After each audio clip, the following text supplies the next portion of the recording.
Jeremías 22:13. Dice: «Ay del que edifica su casa sin justicia y sus salas sin equidad, sirviéndose de su prójimo de balde y no dándole el salario de su trabajo, que dice: edificaré para mi casa espaciosa y salas airosas, y le abre ventanas y la cubre de cedro y la pinta de bermellón. ¿Reinarás porque te rodeas de cedro? ¿No comió y bebió tu padre e hizo juicio y justicia, y entonces le fue bien? Él juzgó la causa del afligido y del menesteroso, y entonces estuvo bien.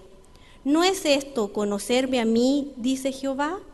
Mas tus ojos y tu corazón no son sino para tu avaricia, y para derramar sangre inocente, y para opresión, y para hacer agravio. Por tanto, así ha dicho Jehová acerca de Joacim, hijo de Josías, rey de Judá: no lo llorarán, diciendo: ay, hermano mío, y ay, hermana; no lo lamentarán, diciendo: ay, Señor, ay, su grandeza. En la sepultura de asnos será enterrado, y arrastrándole y echándole fuera de las puertas de Jerusalén». Vamos a orar. Señor, te damos gracias por la oportunidad que tú nos das, Señor, de juntarnos en este día para compartir de tu palabra, para, Señor, cada día, Señor, poder ver cómo tú has sido fiel con nosotros. Pero, Señor, gracias también porque hoy también podemos abrir tu palabra y podemos conocerte más. Señor, dirige, Señor, esta reflexión. Espíritu Santo de Dios, ayúdanos. Sé tú el que esté iluminando, Señor, esta lectura. Sé tú el que esté guiando, Señor, en nuestros corazones. Tu palabra es fiel, es viva y eficaz, y más cortante que espada de dos filos, Señor. Y pedimos, Señor, que ella sea efectiva en este día, Señor, en esta tarde ya. Gracias, Dios, por todo lo que tú seguirás haciendo en nuestras vidas.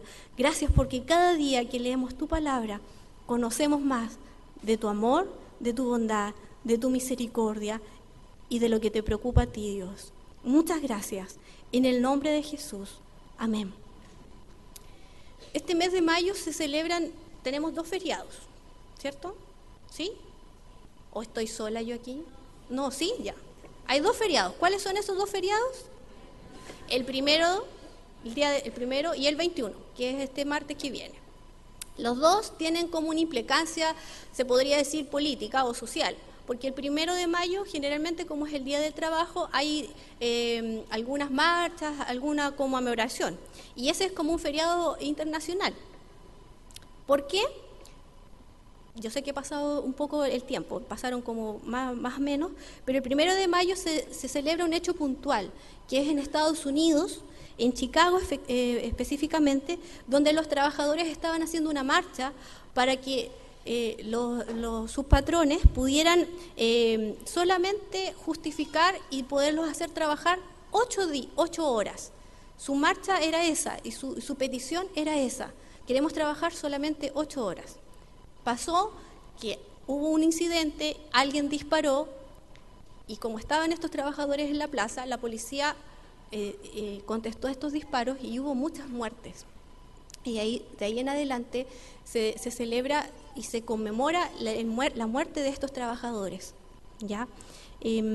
Pero hace unos días atrás nosotros tuvimos también esta conmemoración en nuestra ciudad y hubo también algunos desmanes, pero también la presidenta de la CUT hacía como un llamado a la reflexión en cuanto al salario mínimo, ¿ya? Hoy este año es año de elecciones. El año pasado se discutió del salario mínimo, este año también se va a discutir de cuánto es el monto. Algunos dicen que 200, otros dicen que no, y la política y los gobiernos tratan de cómo encauzar esto.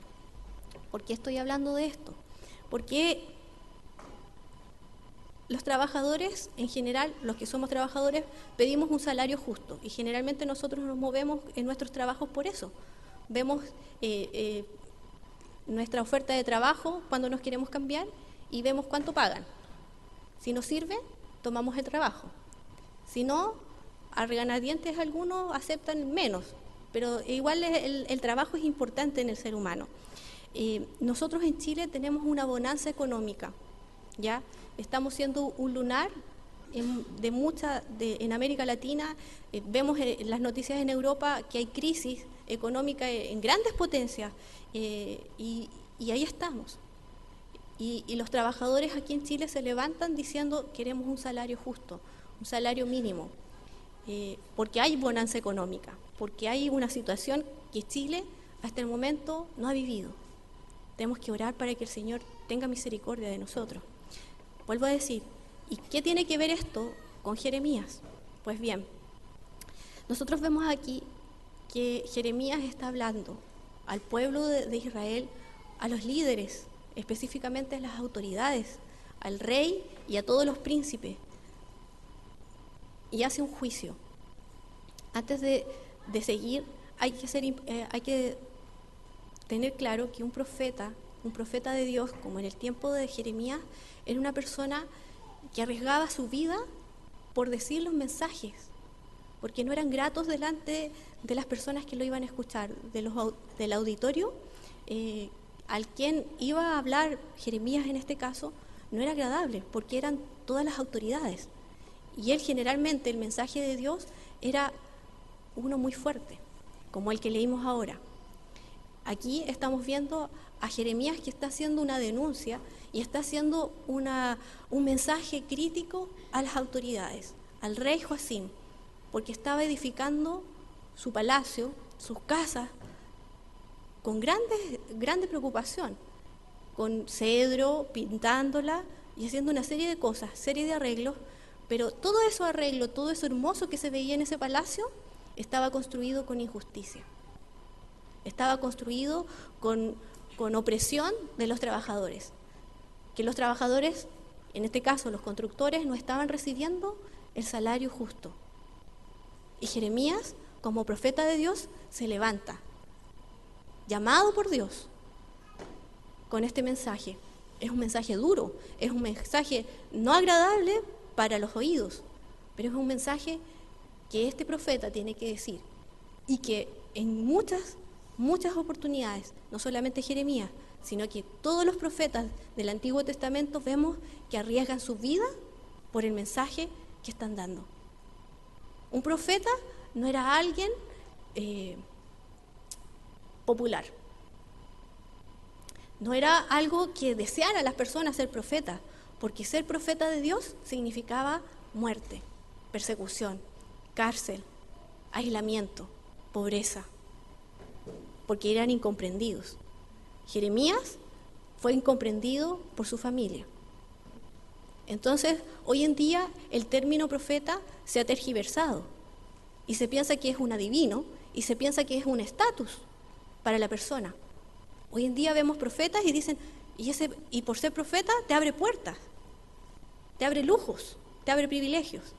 Los profetas de Dios en el Antiguo Testamento no son así, son todo lo contrario, son perseguidos, son encarcelados por la palabra que hacía. ¿Y qué hacían los profetas? No eran adivinos como nosotros pensamos, no predecían el futuro, sino que llamaban a la conciencia de Israel, llamaban al pueblo de Dios a volverse al pacto, a volver a la alianza, a volver al pacto que hicieron con Dios, volverse a la ley de Dios. Eso era lo que hacían los profetas. Y esto es lo que Jeremías está diciendo en este momento. A partir del capítulo 22, en el versículo 2, ya Jeremías está hablando de hacer juicio, de hacer justicia y de librar la mano del oprimido, del opresor.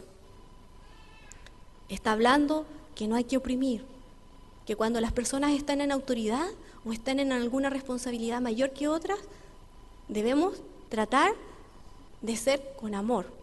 Pero aquí el rey Joacim estaba construyendo nuevamente la ciudad sin justicia, sin derecho. Y eso Dios no lo tolera, eso Dios no le agrada. Y ese es el motivo de por qué Jeremías se para delante de este rey y le dice estas palabras tan duras.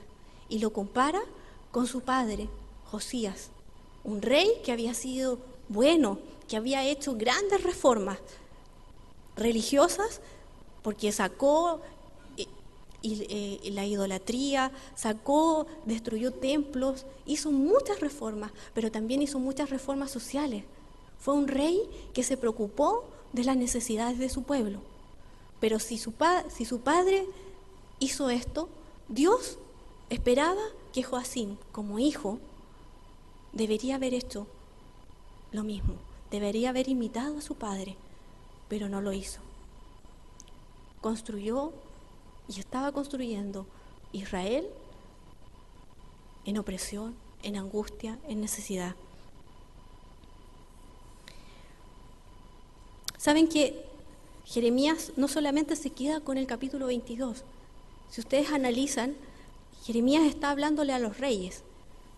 Y Jeremías en el capítulo 23 anuncia un rey soberano, un rey, un Mesías que va a venir.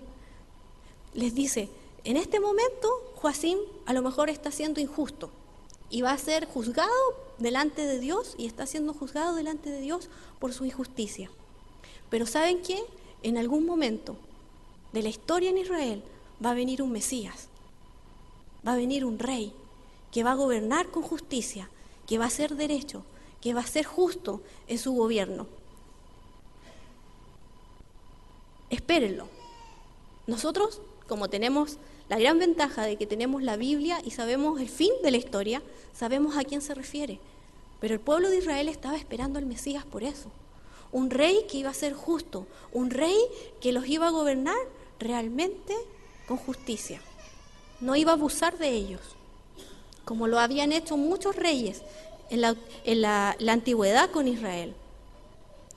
Yo les decía que Jeremías estaba hablándole al pueblo de Israel porque el pueblo de Israel había roto un pacto.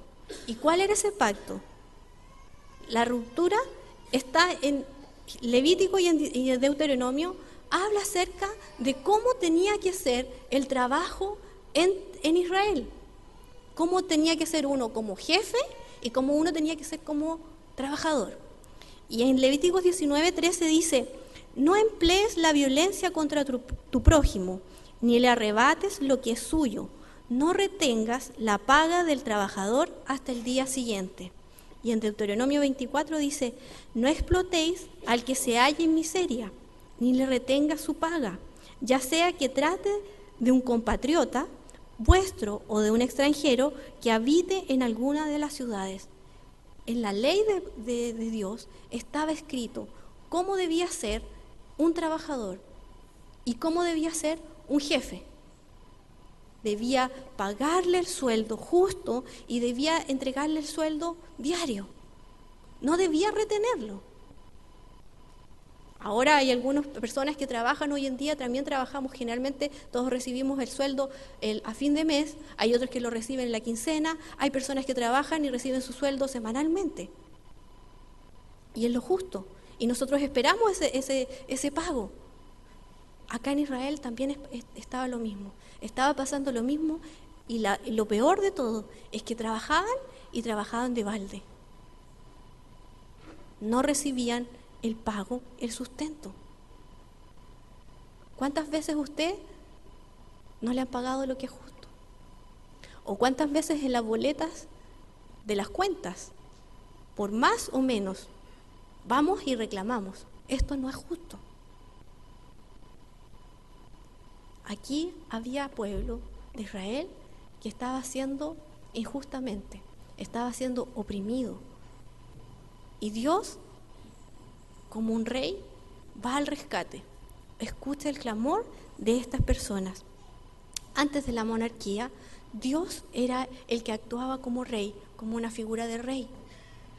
Luego el pueblo de Israel pidió un rey como todos los otros reinos. Pero Dios sabía qué significaba ser rey. Y Dios como rey es el garante, el que se preocupa de los más desvalidos, se preocupa del bienestar de todo su pueblo, pero también de los desvalidos, y en este caso de los más débiles de la sociedad, como son en Israel las viudas, los huérfanos y los extranjeros. porque son personas vulnerables. Entonces Dios se preocupa de ellos. Y en este caso, por eso Dios está apelando a un juicio a Joacim, porque él sabe como rey cómo debería haber actuado Joacim. Y Joacim no lo estaba haciendo como los requisitos que él pedía.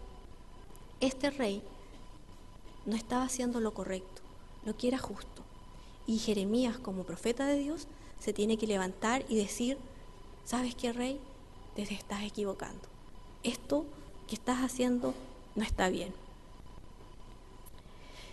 Dios escucha a este pueblo. Dios escucha esta necesidad de estas personas que estaban siendo oprimidas, que estaban siendo, no estaban recibiendo lo justo.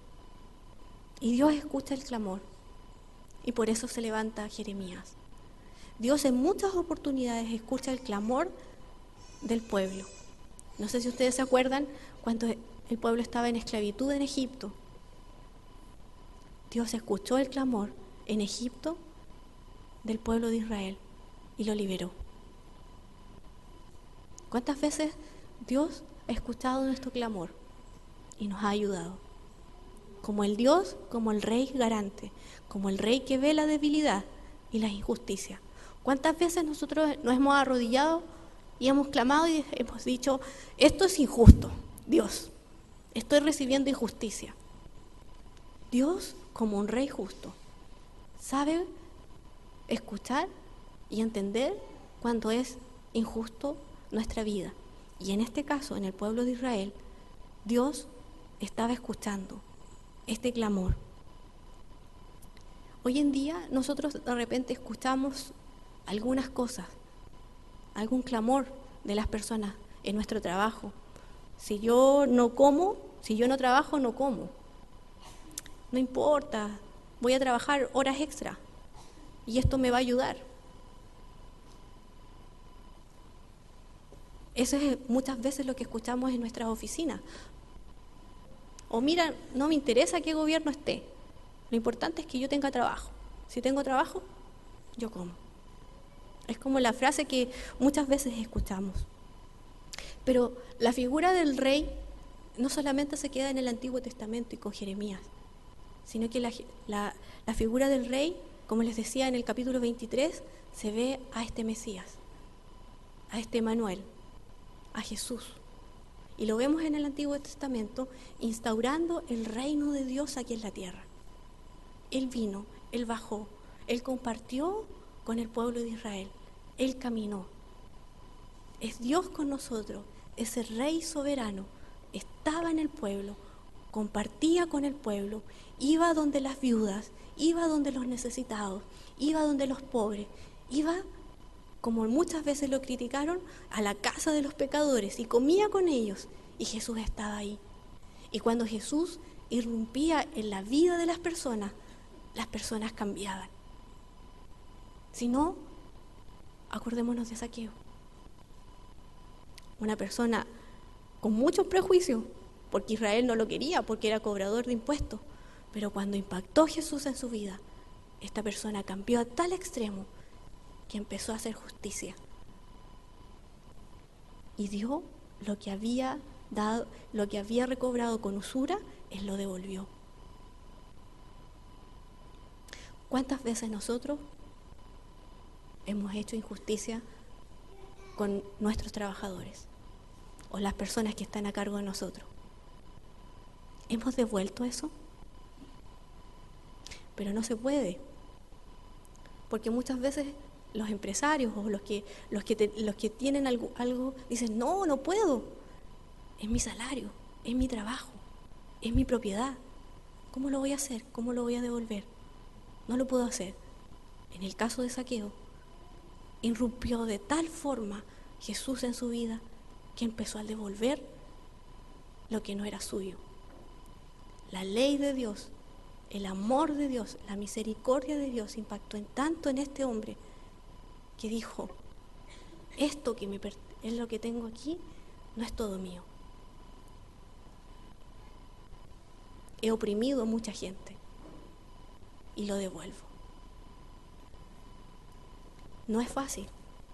Escuchaba una experiencia de una persona, de un empresario gastronómico muy importante en Colombia, y él decía, él no quería saber nada con Cristo, y en un momento de la vida, él se encontró con Cristo. Y él trabajaba de domingo a domingo, y los fines de semana eran los que ganaba más, porque como restaurante era el día que ganaba más. Entonces llegó ante el pastor de la iglesia donde él estaba y le contó, y él decía, yo aquí estoy viendo y sabes que, pastor, me di cuenta de que estoy siendo injusto. Hay un día de reposo, mi trabajo está impidiendo que mis trabajadores compartan con su familia. No son todos cristianos, pero yo tengo que compartir y dejar que ellos trabajen y puedan tener un tiempo con su familia. Y el pastor lo quedó mirando y le dijo, no se atrevió a decirle nada, sino que decirle, mira, ¿sabes qué? Dios te va a ayudar. Y si tú obedeces a Dios en lo que te está diciendo, Él te va a ayudar. Y él entendió. Y después de un tiempo de oración, él empezó a cerrar los domingos. Difícil, complicado. Después de unos meses, volvió a ir a la oficina del pastor y le contó. Y el pastor se asustó y dijo, ay, aquí viene, me va a reclamar porque de seguro perdió mucha plata. Y le dice, ¿cómo te ha ido? ¿Cómo te ha ido en tu trabajo? Y esta persona le dice, ¿sabes qué, pastor? Lo que pasa es que las personas van los sábados. Y los sábados, de lunes a sábado, llenamos las cosas. Y mi economía en mi trabajo no ha ido tan bien que nunca me lo esperaba, tanto o mejor que trabajando de domingo a domingo. Y mis trabajadores tienen ese día libre. Y el pastor le dijo que bueno, entonces le dijo, ahora lo que estoy pensando es a lo mejor que voy a tener que subirle el sueldo a mis trabajadores, porque como me está yendo tan bien, no es justo que mis trabajadores ganen lo mismo que unos meses atrás. Y empezó a cambiar ese negocio de tal forma, porque ese hombre de Dios había conocido a Jesús de tal forma que cambió su vida. Para hacer la historia un poco más corta, este hombre ahora, hace unos años atrás, empezó a cerrar los lunes. No solamente cerraba los domingos, sino que los lunes. Porque este hombre entendía que no solamente trabajaba en su trabajo, en su empresa, en su restaurante, sino que los domingos él trabajaba en la iglesia. Y sus trabajadores estaban llegando a la iglesia. Entonces eran personas que estaban ejerciendo ministerio. Entonces, como sus trabajadores trabajaban de lunes a sábado en su restaurante y el domingo en la iglesia, entonces él encontraba que era justo que tuvieran el lunes libre para que pudieran compartir con su familia. ¿Cómo impacta Dios en los empresarios que revoluciona la economía de muchas personas? Y eso es misión, eso es reino de Dios, eso es instaurar el reino de Dios y hacer justicia. Jesús estaba diciendo esto también en Mateo 25, cuando dice, y el rey les contestará, os aseguro que todo lo que hicieres por uno de mis hermanos más humildes, a mí me lo hiciste. Jesús se coloca como rey, pero también se coloca como el más débil de la sociedad. Y cuando nosotros ahora ayudamos a uno de los más débiles, a Jesús se lo estamos haciendo. Jesús es el Rey, el Mesías. Y esto es lo que Jeremías estaba anunciando en el capítulo 23. ¿Saben qué? Va a venir un rey que va a gobernar con justicia, un rey que va a gobernar con libertad, con igualdad. Va a causar una revolución. Pablo también un poco nos remarca y nos recuerda lo que Jesús hace en nuestras vidas. En Gálatas 5 dice, porque vosotros, hermanos, a libertad fuisteis llamados, no solamente para que uséis la libertad como ocasión para la carne, sino para serviros por amor los unos a los otros, porque toda la ley está sola. Palabra se cumple en esto: amarás a tu prójimo como a ti mismo. Esta opresión que veíamos en Jeremías, que le estaba demandando al rey,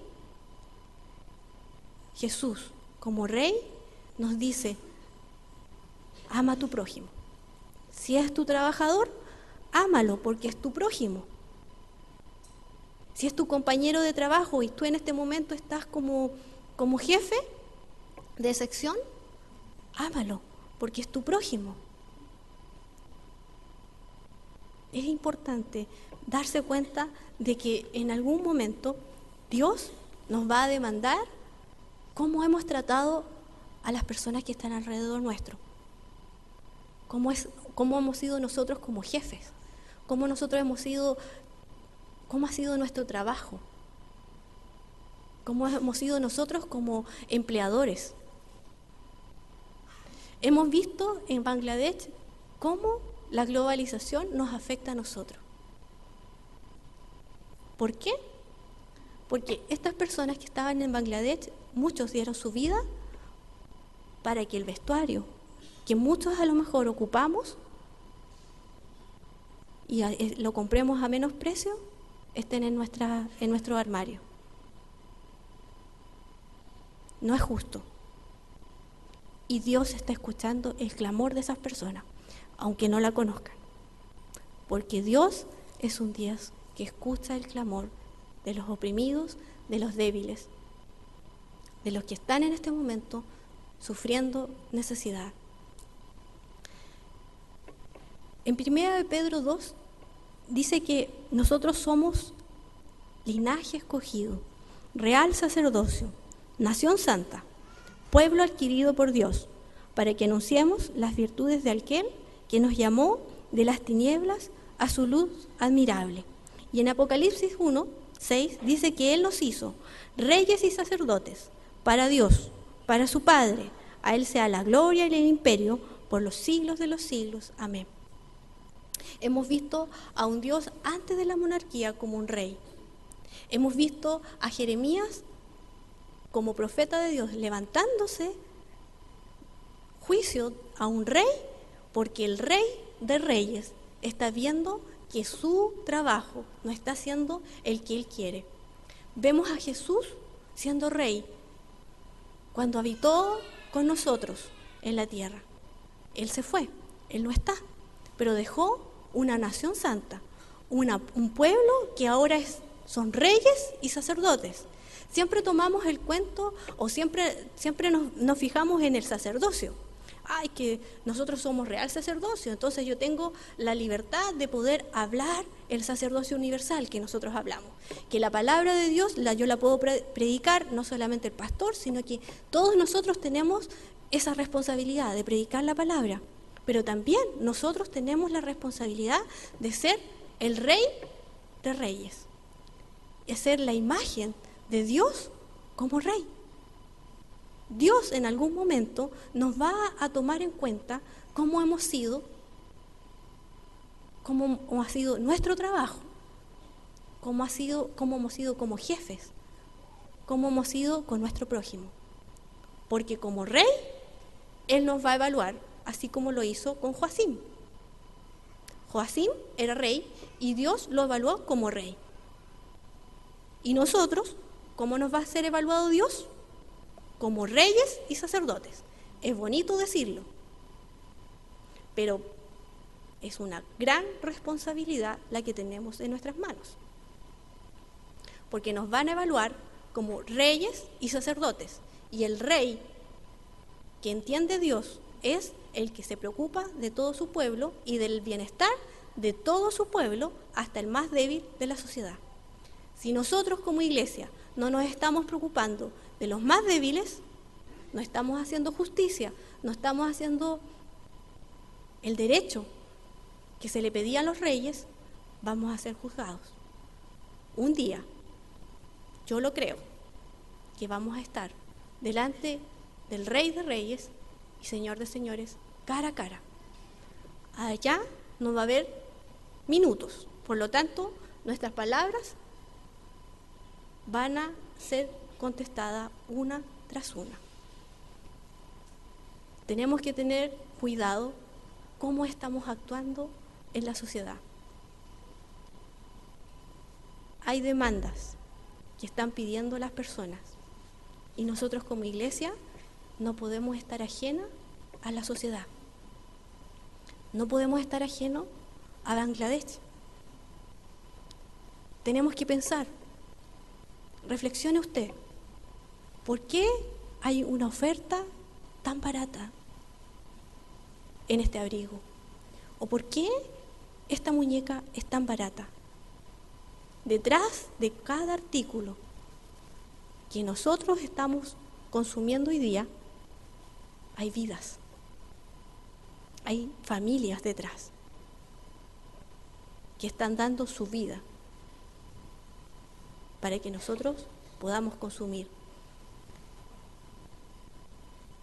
El materialismo está entrando y el consumismo está entrando en la iglesia. Y nosotros como iglesia nos estamos conformando. El profeta de Dios nos está hablando nuevamente, actuando y moviendo nuestra conciencia. Si nuestro corazón está endurecido, la palabra de Dios dice que es eficaz, nos está moviendo. Jeremías sigue hablando a nuestras vidas hoy. El mensaje de Jeremías con Joacim no fue bien recibido, molestó, inquietó. Este mensaje nos tiene que hacer mover, hacer pensar y decir, ¿qué estoy haciendo? ¿Saben que unos días atrás, unas semanas atrás, yo veía un reportaje de China, parecido a Bangladesh? La empresa donde se construyen todo lo que es los iPod, Apple, y las personas trabajaban horas y horas, más de 8 horas. Y le preguntaban a una mujer, ¿qué piensas tú cuando construyes estas tablets? Y ella decía, yo lo único que pienso es descanso. Descanso. Y ella construía y armaba tablets, porque en China es más barato y Apple vende mucho más. La globalización es buena, pero la globalización nos muestra la miseria de muchas personas y que muchas personas trabajan para que nosotros aprovechemos los recursos. Es un llamado vigente hoy de Dios para nosotros. El Rey protector está escuchando el clamor de los más débiles. Hoy, en el siglo XXI, las voces están siendo escuchadas y nosotros como iglesia no podemos hacernos los sordos. Que el Señor nos ayude, porque un día Dios nos va a pedir cuenta de qué hemos hecho. ¿Qué hemos hecho? Que el Señor tenga misericordia y nos ayude a pensar y administrar nuestro dinero, a ser justos con nuestro salario, con las personas que están a cargo, porque esto que vemos acá en Bangladesh o en China está ocurriendo aquí en Chile. Hay opresión en la construcción, hay opresión con las empleadas domésticas, no se les está pagando lo justo. Hay opresión con muchas cosas y a nosotros nos van a pedir cuenta cómo hemos actuado. Es un llamado a la conciencia económica, si se puede decir. Hoy la palabra no es delicada, es una palabra de Dios de alerta, fuerte. Tal vez, a lo mejor usted se va a ir pensando y analizando las cosas, pero es para que nuestro corazón y nuestra conciencia empiece a moverse, porque muchas veces está, como dice la palabra, cauterizada. El departamento, el ministerio de misericordia de esta iglesia es muy importante. Es muy importante. Esa canasta, ese alimento es muy importante. ¿Qué estamos haciendo como iglesia? No es solamente dar 1 kilo de azúcar, es más que eso. Y nosotros se nos va a demandar, vuelvo a decir, porque nosotros somos real sacerdocio y nación santa. Que el Señor nos ayude. Oremos. Señor, sin duda hay muchas cosas que podemos hacer y otras estamos realmente atados. Señor, pero tu palabra trae libertad, trae consuelo y trae, Señor, la esperanza, Señor. Yo te ruego que tú tengas misericordia de nuestras vidas primeramente. Ayúdanos a ser buenos jefes.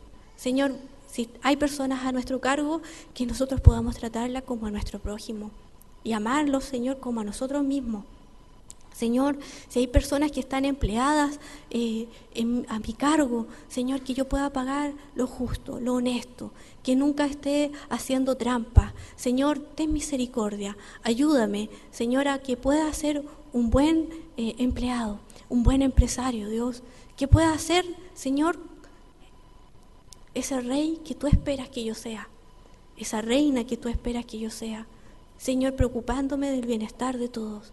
Ten misericordia, ayúdanos, Señor. Y también, Señor, levantamos una oración por las personas, Señor, que están en autoridad, por sobre nosotros.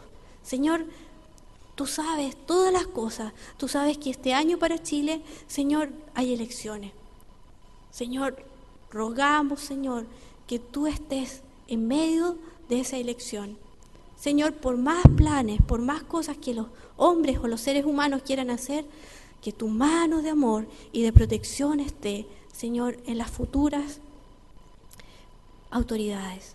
No sabemos quiénes son, pero, Señor, que realmente se preocupen de las personas y no, Señor, que engrandezcan sus casas, como lo hizo Joacim. Señor, ayuda, Señor, a cada una de las autoridades en el mundo. Señor, hay potencias, Señor, que rigen las economías. Señor, y nosotros también como Chile estamos ahí. Hay tratados, Señor, que están siendo efectivos. Yo te ruego que tengas misericordia, que nos ayudes. Señor, que las personas que viajen a otros países para hacer tratados o contratos de trabajo, Señor, ayúdalos a ver donde tú estás viendo. Señor, hay una canción que dice, ayúdanos a mirar con tus ojos. Señor, tú estás mirando algo y nosotros a lo mejor no lo estamos haciendo. Abre nuestro corazón, abre nuestros ojos y ten misericordia de nuestras vidas. Gracias por todo lo que tú seguirás haciendo. Gracias por la misión que tú nos das, Señor, de llevar tu evangelio en cada lugar, a ese lugar donde vamos, Señor, en esta semana. Permite que nosotros podamos llevar a Cristo, ese Rey soberano, ese Rey justo, ese Rey que vino y murió por cada uno de nosotros. Gracias por darnos una gran lección. Permite, Señor, que tu palabra siga, Señor, dando vuelta en nuestras vidas, que si no entendemos algo, que tu Espíritu Santo nos convenza, que tu Espíritu Santo nos ayude. Bendice, Señor, esta semana en cada uno de nosotros. En el nombre de Jesús. Amén. Que el Señor les bendiga, que tengan una buena semana y que puedan también descansar los que puedan descansar.